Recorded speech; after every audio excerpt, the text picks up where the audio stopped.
The wind clawed at the cabin walls like a starving beast, rattling the shutters, forcing its way through every crack in the wood.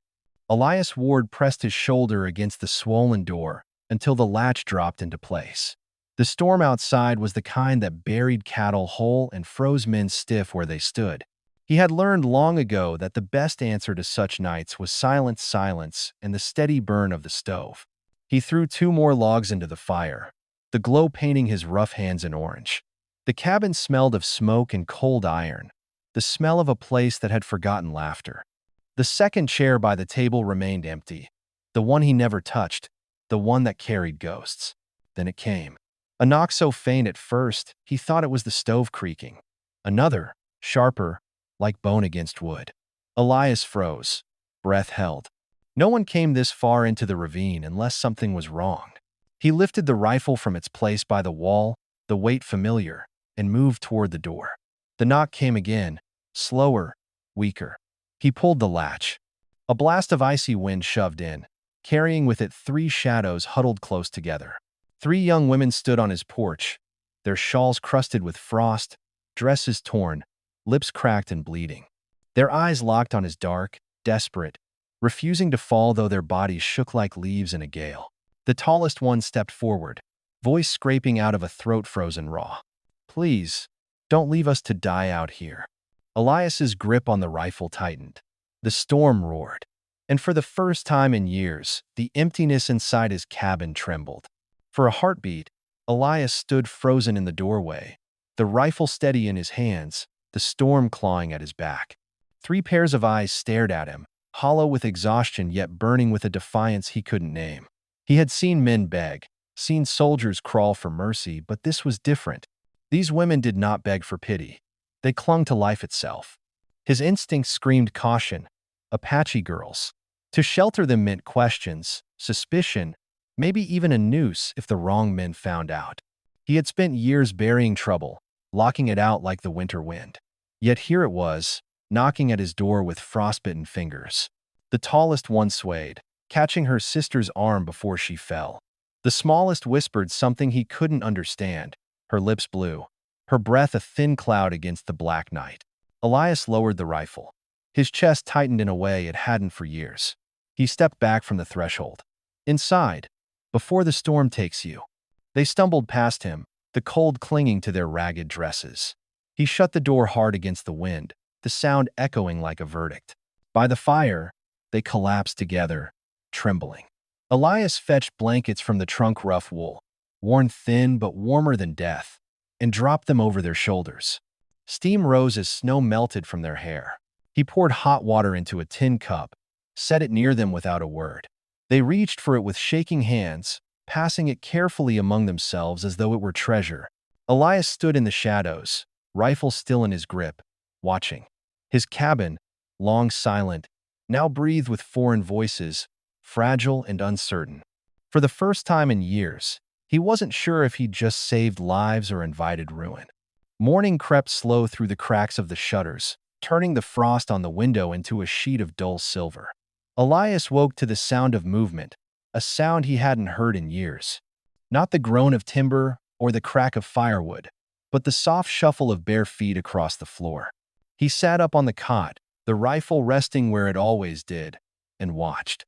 The tallest woman, Ahioka, he thought he'd heard her name whispered, was folding the blankets they'd used, her movements careful, deliberate, as if to prove she did not take his mercy for granted. At the hearth, the second one, Naili, stirred a pot with what little meal and dried beans he had left. The smell, faint but honest, reached him. Elias couldn't remember the last time anyone else had cooked in this place. The youngest, Tiva, sat by the fire with knees drawn tight, eyes wary, fingers twisting the edge of her tattered shawl. She glanced at him once, quick as a bird, then turned back to the flames. Elias pulled on his boots and stepped closer. None of them flinched, though tension hung in the room like smoke. He had expected chaos, maybe weeping, maybe pleas. Instead, there was quiet order, as if they had decided the only way to earn a corner in his cabin was through silence and work. His gaze drifted to the table. 4 cups sat there now. Not 2, not the solitary one he'd grown used to. 4. The fire popped, breaking the stillness. Elias felt something shift, almost too small to notice. The cabin, once hollow and heavy with ghosts, now carried the faint rhythm of life again. The snow outside had not lifted. It pressed heavy against the roof, muting every sound, trapping the cabin in a cocoon of white silence. Elias worked the axe behind the house, each strike sharp in the cold air. Inside, the women stayed close to the stove, watching him through the small cracks of the shutter. They had not spoken much, not to him and barely to each other, yet he felt their presence tug at the rhythm of his day. When he carried in an armful of wood, Nayeli was tending the pot again. She looked up, her dark eyes steady, not pleading this time but measuring. Ahioka stood near the door, her arms crossed, posture like someone ready to fight if she had to. Tiva, the youngest, was mending a tear in her shawl with clumsy fingers, pausing every so often to blow on them against the cold. Elias set the wood down, his shoulders tight. He did not like questions, yet he felt theirs pressing on him without a word. Why had he opened the door? Why had he let them stay? He didn't fully know. Maybe because the silence in the cabin had grown too loud after 3 winters alone. Maybe because the graves on the ridge didn't answer back anymore. Later, when the fire warmed the room, he found himself speaking without meaning to. "My wife used to sit there," he muttered, nodding at the empty chair by the table. The words startled him. He hadn't spoken her name, hadn't told her story, in years. The women went still. Ahioka's gaze softened, just for a breath, before she looked away. Nayeli stirred the pot slower, careful not to break the silence he had cracked open. Tiva tilted her head, listening, though she said nothing. She and our little girl, fever took them. 3 winters passed. He stopped there, the rest stuck in his throat. He expected pity, or worse, silence that carried judgment. Instead, Ahioka simply nodded, like one survivor recognizing another. When night fell, they ate together. The food was thin, stretched to its limit, but none of the women complained. They ate as if each bite mattered. Elias watched them carefully, Ahioka dividing her portion with quiet authority, Nayeli savoring every spoonful like it was a promise, and Tiva holding back, waiting until the others finished before taking the last of hers. Elias's chest ached, not from grief this time, but from something he hadn't felt in years. A reminder of what it meant to share a table, to see life reflected in another's eyes instead of ghosts. That night, as the wind clawed at the shutters, the cabin no longer felt like a graveyard. It felt like something else fragile, unfinished, but alive. The storm rolled harder that night. Snow lashed at the shutters, rattling the loose boards until Elias shoved another log into the stove and pressed his weight against the door. The wind howled through the ravine like a voice too angry to be silenced. Inside, the cabin glowed dim, the firelight catching shadows across the faces of the 3 women huddled near the hearth. For a long while, no one spoke. They sat wrapped in the same blankets he had given them the first night, listening to the storm's fury. Then, at last, the youngest broke the silence. "My name is Tiva," she whispered. Her voice was thin, as though saying it cost her. "I was 23 winters this season." Elias lifted his head. Until now, he had known them only by the fragments they allowed: gestures, glances, silence. Names gave weight. Names made them real. Tiva's fingers tightened on the shawl she was mending. "They took me when my father refused to give more horses. Said I was payment. Sold me at the trading post like a bundle of hides." She swallowed hard. "I ran the first chance I had. But the snow," her eyes drifted toward the shutter where the wind clawed. "I would have died if your door hadn't opened." The room held still. Elias's hands, scarred and calloused, rested on his knees.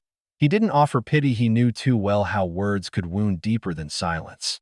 Instead, he gave a short nod, as though to say, "I heard you," and that was enough. Then Nayeli, the middle one, lifted her gaze. "I am 24, she said, voice steadier, harsher. "My brother was killed last spring when soldiers rode through our camp. I was taken with others. They thought I'd fetch good whiskey." She laughed, sharp and humorless. "But I spat in the face of the man who tried to claim me.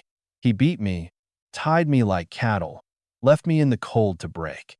Her knuckles whitened around the ladle she held. I didn't break. For the first time, Elias met her eyes without looking away.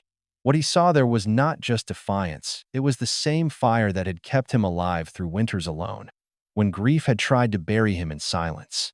Finally, Ahyoka spoke. She hadn't moved through their confessions, but now her voice carried the weight of stone. I am 25, the oldest. I was promised to a man from another band, but I refused. My father said my defiance shamed him, so when traitors came, he gave me a way to clear his name. Her lips pressed tight. Family can wound deeper than strangers. Elias felt a knife turn in his chest at her words. He had buried his own family with his own hands.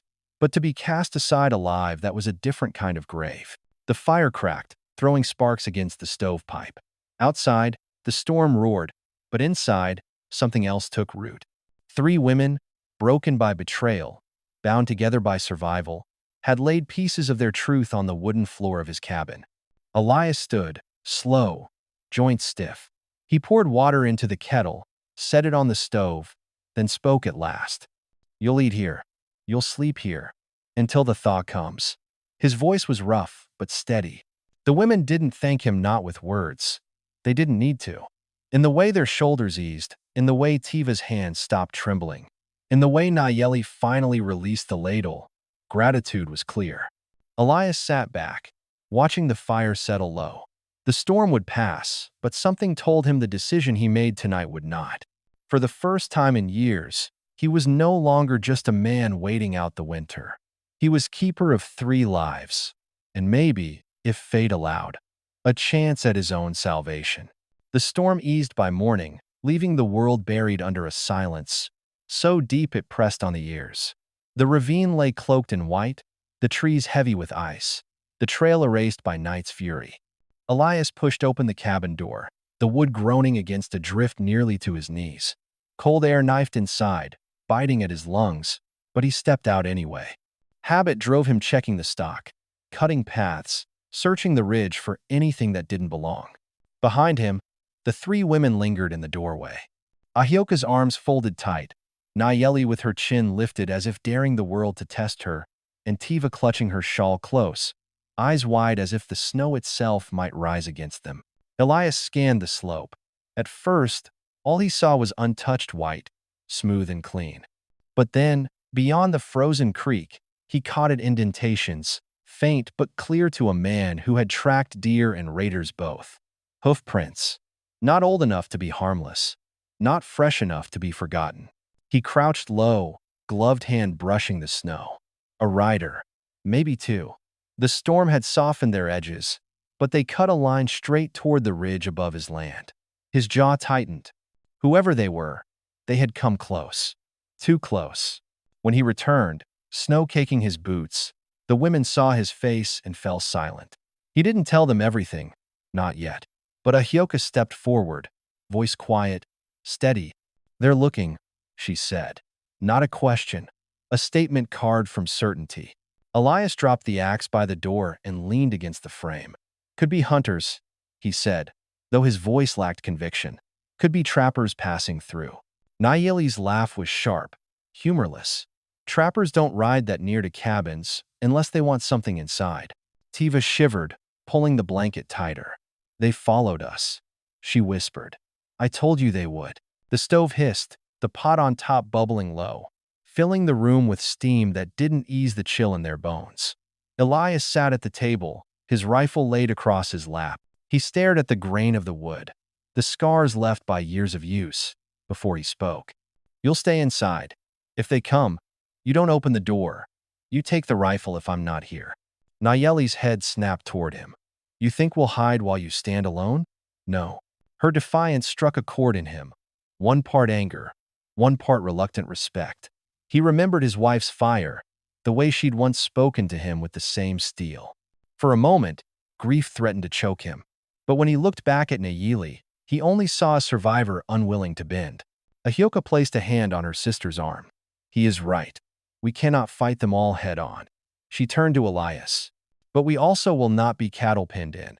If danger comes, we stand beside you, not behind. Elias met her eyes. There was no plea there, No softness, only the unyielding calm of someone who had already decided she would not break again. He gave a short nod. It was not agreement, not surrender, but an understanding. The day stretched long. Elias cut more wood, each swing of the axe carrying the weight of unspoken questions.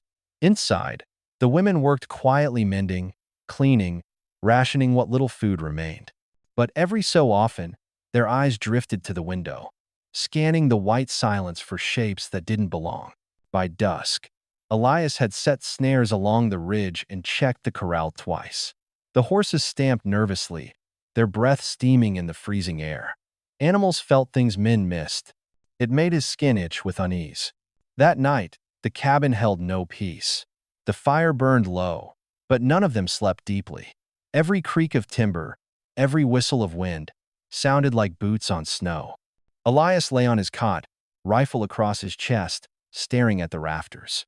Across the room, the women huddled close, their breathing uneven, restless.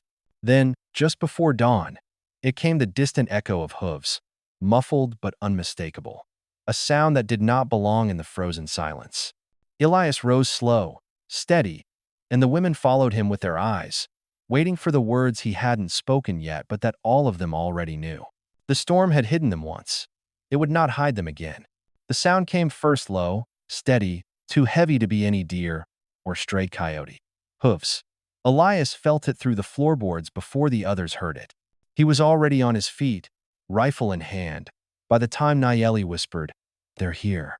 The women gathered near the stove, eyes wide but unflinching.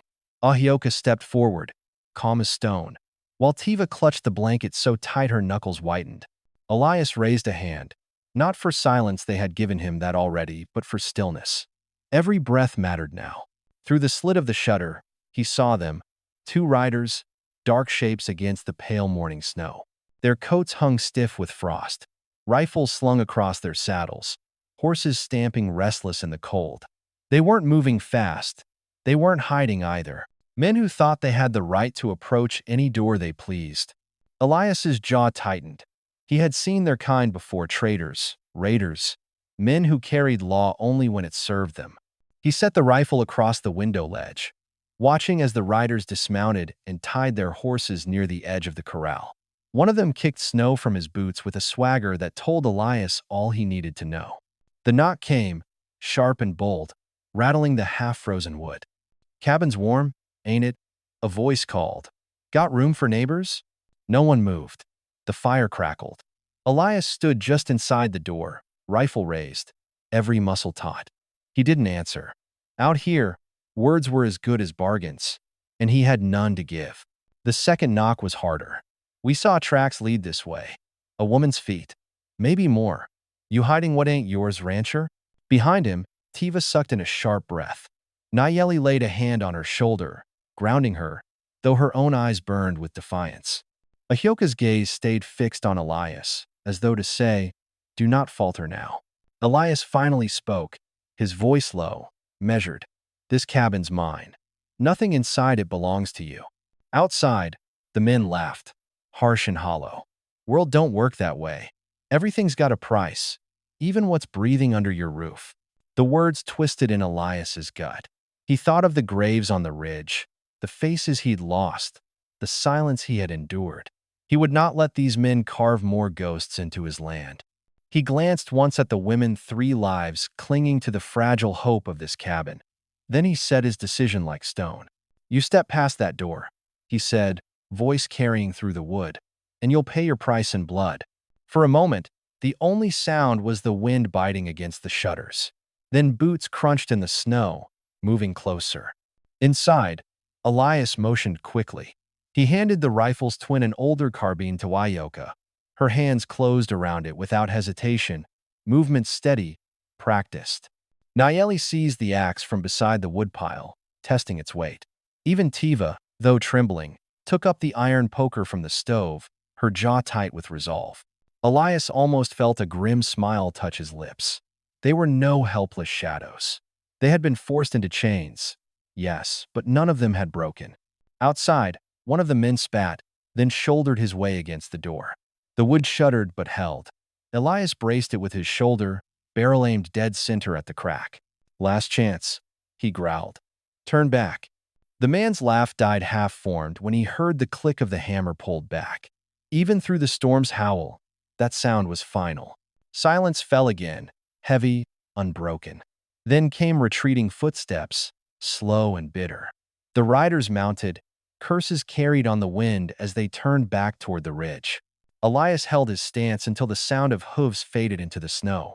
Only then did he lower the rifle, shoulders stiff with the weight of what had almost been.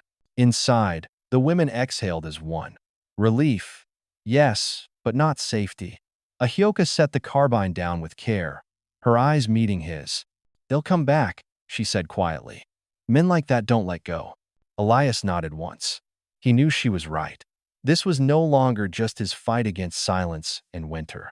The cabin had become something more, a beacon in the snow, a challenge to men who thrived on taking. And he would be damned before he let it fall. The morning after the riders left, the cabin felt heavier, as though the walls had listened and absorbed every word shouted at the door. The snow outside glittered under a pale sun, but Elias's gut told him the danger hadn't passed, it had only shifted. He rose early, boots crunching on the frozen boards as he hauled more wood to the stove.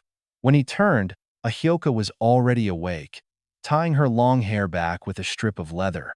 She met his eyes without flinching. "They'll return," she said simply. Elias didn't argue. He'd seen the way those men looked at the cabin, at what might be inside. Predators didn't stop circling just because they'd been barked off once. By mid-morning, the four of them were working like a small unit, though no one had spoken the word together. Elias mended the corral fence, driving nails hard into the posts. Nayeli carried wood to stack by the door, her stubborn strength pushing her past fatigue. Tiva swept the floor, then began sorting through the sacks of beans and flour. Her hands quick, precise, like someone who had survived by stretching scraps before. When Elias glanced at her, she looked up, cheeks pink from the fire's heat. "We'll run out," she admitted softly. "Not tomorrow, not next week, but sooner than safe." He grunted, the truth bitter but clear. Supplies had been tight even before the storm. Now, with more mouths, the thin line between surviving and starving had narrowed. That night, after a meager supper, Elias spread an old map across the table. The women gathered around, their faces flickering in firelight. His finger traced the ravine, the ridge beyond. "There's a ledge here," he said, voice low. "If riders come while I'm gone, you hide there. They won't find it unless they've hunted this land longer than me." Nayeli frowned. "And if they do? Then you fight," Elias answered. "But you fight smart." He looked at each of them in turn. "Don't waste breath on fear. Men like them feed on it."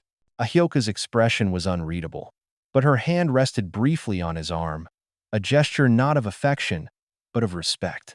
Tiva, however, shifted closer, her voice barely above a whisper. "Why open the door for us at all?" The question struck deeper than any blade. Elias leaned back, eyes shadowed. "Because I buried too much already. Because I was halfway to closing it, and then I saw you standing there, refusing to kneel." Silence followed. Not heavy, not sharp, something quieter, like the fragile warmth of trust beginning to breathe. Before sleep, Elias set his rifle by the bed and the carbine within Ahioka's reach. Nayeli lay near the fire with the axe by her side, her jaw set like stone. Tiva curled beneath the wool blanket, eyes open longer than the others, watching the man who had taken them in. The storm outside had passed, but inside, another storm had been lit. It was not only fear of the riders' return, it was the knowledge that for the first time, they would not face the world alone. And that truth, Elias realized as he lay awake, was both their greatest strength and their greatest danger. The snow had settled heavy by dawn, smoothing the land into a white silence. Elias stepped outside to split wood when the horses in the corral pricked their ears. A warning. He froze, axe still raised, and listened. The sound came faint at first, hoofbeats, more than two this time. Slow, deliberate, not the hurried rhythm of men traveling, but the measured pace of men arriving. He set the axe aside, every nerve alive. The women appeared in the doorway before he called them, their faces pale in the morning light. Ahioka's eyes locked with his. She didn't need words. They all knew. 5 riders crested the ridge, dark shapes against the pale horizon. Their coats flapped in the wind, rifles slung carelessly, like men certain no one would challenge them. Elias counted them without moving his lips. 5. Too many. He herded the women back inside, shutting the door with a heavy thud. Stay low, he muttered, reaching for the rifle by the table. His heartbeat was steady, though every muscle in his body coiled like a drawn bow. The first knock came hard, rattling the latch. Cabin's warm, ain't it? Told you we'd be back. The voice was the same as before, louder now, fueled by numbers. Nayeli gripped the axe handle tight, her jaw set. Tiva clutched the poker, knuckles white, though her eyes flashed more fire than fear. Ahioka steadied the carbine against her shoulder, her stance quiet, sure. Elias raised his voice through the door. I warned you. Leave. Laughter answered him, rough and ugly. We didn't ride this far for warnings. Hand over the women, rancher. No man out here lives long enough to keep 3. The words tore through the room like a blade. Elias felt his jaw lock. The graves on the ridge flickered in his mind, the silence of his wife's chair, the promise he hadn't known he was making when he opened the door weeks ago. He looked at the women, 3 faces hardened by loss, yet unbroken, and his decision burned like iron in his chest. You'll take nothing, he growled. The men outside muttered, boots crunching closer. One tested the shutter with a shove. Another circled toward the corral. The horses snorted, restless. Elias raised his rifle, sight fixed on the doorframe, finger brushing the trigger. His whole body hummed with memory, the scout in him awake again, the soldier he had buried under years of grief now standing tall. Inside, the cabin tightened with silence. Nayeli's breathing came fast, sharp, but her grip never faltered. Tiva shifted closer to the stove, the heat of the iron poker trembling in her hands. Ahioka whispered something low in Apache, a prayer or a vow, and the sound steadied the room. Then the voice outside roared again. Last chance. Open up, or we burn you out. Elias's pulse hammered. Fire would take the cabin, the animals, every scrap of survival they had left. There was no choice left now. He met the women's eyes one by one, a silent pact forged in firelight and fear. Ready yourselves, he said, voice low, even. This cabin stands, or none of us do. The second knock came hard enough to splinter the wood. The latch strained. Snow gusted through the cracks as boots crunched against the porch. Elias pulled back the hammer. The click echoed like thunder in the small cabin. Outside, the laughter faded into curses, then silence. But the kind of silence that came before violence, not after. The fight hadn't begun yet, but it was coming, and every soul inside that cabin knew it. The door shuddered under the weight of another blow. The wood groaned, splinters falling onto the floor. Elias pressed his shoulder to the frame, rifle braced, every muscle locked. Outside, men shouted, their voices rough and eager, like wolves circling prey. Nayeli stood to his right, axe raised high, her dark hair clinging to her face with sweat despite the cold. Ahioka crouched near the shutter, the carbine steady against her shoulder, her eyes calm, measuring. Tiva knelt by the stove, poker gripped tight, her lips moving soundlessly as if whispering courage to herself. The next strike cracked the latch. Snow burst in through the seam, cold air slashing across the cabin. One of the men laughed. Almost there, rancher, hope you said your prayers. Elias's voice cut back, low and steady. Step through this door, and it'll be your last. The words had no effect. Boots stomped heavy on the porch. The latch tore free. The door swung wide with a roar of wind and snow, and with it, a man surged forward, shotgun raised. Elias fired. The rifle's thunder shook the cabin. The man crumpled into the snow, weapon dropping with a hollow thud. For a heartbeat, silence. Then chaos. Shouts split the air. Another figure lunged at the window, the shutter splintering. Ahioka squeezed the trigger, her shot ringing sharp. The intruder staggered back, clutching his arm, blood dark against the snow. Nayeli roared more animal than woman, and swung the axe as a third man shoved through the broken doorway. The blade bit deep into the wood of the frame as he ducked, but her fury drove him back a step. enough for Elias to level the rifle's barrel against his chest. The second shot rang out, and the man fell heavy across the threshold, half inside, half outside, staining the snow crimson. Tiva's cry cut through the gunfire. One of the riders had circled to the back, shoving through the loose boards near the lean-to. His hand seized her wrist, yanking hard. But she slammed the iron poker against his face with a crack that echoed like breaking bone. He dropped her, stumbling back into the drift, howling. Elias's blood roared in his ears. He worked the rifle with practiced hands, though his heart hammered like a war drum. This wasn't the quiet of grief anymore. This was the fury of a man who had nothing left to lose, but refused to surrender what little he had regained. The remaining riders cursed, dragging their wounded back. The snow churned red beneath their boots. One shouted, "You'll pay for this, every last one of you." Their voices carried into the ravine, swallowed by the storm. Then silence again. But it was a silence edged with danger, the kind that warned of a fight not finished, only delayed. Inside, the cabin stank of smoke and gunpowder. The women breathed hard, their faces pale, eyes wide with the shock of surviving. Nayeli leaned against the wall, axe still in her hand. Blood streaked across her cheek. That wasn't her own. Ahioka calmly reloaded the carbine with steady fingers, though her knuckles were white. Tiva sat trembling near the hearth, the poker blackened, her chest heaving with each breath. Elias lowered the rifle, his chest rising and falling like bellows. He scanned the wreckage, the shattered door, the snow blown in across the floor, the bodies lying in the drift. His cabin, his refuge, had become a battlefield.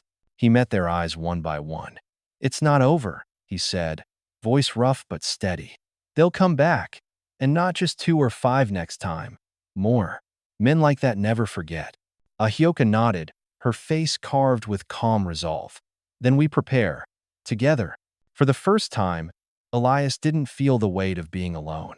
He felt the weight of something heavier and stronger. A bond forged not by choice, but by survival. Outside, the storm swallowed the last sound of retreating hoofbeats. Inside, the cabin stood scarred, but unbroken. And for the first time in years, Elias knew he had something worth fighting for again. The snow did not stop for 3 days. It buried the ridge, the trail, and the bodies outside, leaving only pale mounds where men had fallen.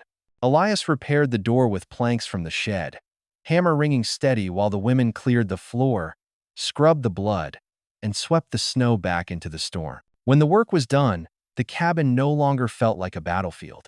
It felt against all odds like a home again. At night, the 4 of them sat around the table, the fire casting their shadows long against the walls. Nayeli's hands were blistered from hauling wood, but her eyes burned with the same fire that had swung the axe. Tiva hummed softly while stitching torn fabric. Her trembling eased into something steadier. Ahioka watched the flames, calm as ever, but her hand rested on the table close to Elias's, not touching, only near like a promise she wasn't ready to name. Elias looked at them and felt the silence inside him shift. It was no longer the hollow kind that echoed off empty walls. It was the silence of belonging, of breath shared, of wounds healing. One evening, Tiva spoke, her voice barely above the crackle of the fire. "If we leave, they will find us again. If we stay—" She trailed off, eyes on Elias. He nodded. "Then stay. This land is harsh, but it's mine." "What's mine now?" His voice caught, but he steadied it. "What's mine is yours too, if you choose it." Ahioka's gaze held his, unflinching. "Not out of debt." "No," Elias said, his tone firm. "Not out of debt. Out of choice." The words settled in the cabin like stones anchoring roots. By spring, the snow would thaw, the trails would open, and danger might come again. But when Elias walked to the ridge to clear the graves of ice, he no longer felt the crushing weight of standing alone. He felt the press of footsteps beside him, 3 women who had been abandoned, traded, broken, and who had chosen to stand, not behind him, but with him. He rested a hand on the cross of his child's grave and whispered words carried only by the wind. "We're not alone anymore." Back at the cabin, the smoke curled steady from the chimney, rising against the pale sky. Inside, laughter faint, fragile, but real broke through the silence. The rancher, who had once lived only with ghosts, had found something harder to keep and stronger than grief: a family. The story does not close with gunfire or storm, but with something far quieter: the sight of smoke rising from a cabin that no longer belongs to just one man. In that fragile warmth, three women who had once been cast aside found shelter, and a rancher who had been living with ghosts discovered that grief does not have to be the final word. It reminds us of how life, even in its harshest winters, can still surprise us with second chances. Elias had every reason to close the door that night. He had already buried love, already given his strength to years of silence. Yet in a moment of choice, he let compassion outweigh fear. That single act of mercy altered not only his life, but the lives of three souls who might otherwise have vanished into the snow. For those listening, perhaps you have known a season when it felt easier to close your own door on a neighbor, on a stranger, even on your own heart. What this tale whispers is simple. When we dare to open that door, we sometimes open the way to healing we didn't know we needed. The women, too, carried their scars, each one betrayed by family, by soldiers, by fate itself. And yet, their courage was not in never breaking, but in choosing to rise again. They remind us that dignity is not erased by hardship, and that even when others try to assign our worth, the truest measure lies in how we keep moving forward. Many in our generation have faced losses of partners, of children, of a home we once called secure. But like Elias and the women, we can stitch broken seams, share thin bread, and still create warmth strong enough to outlast any storm.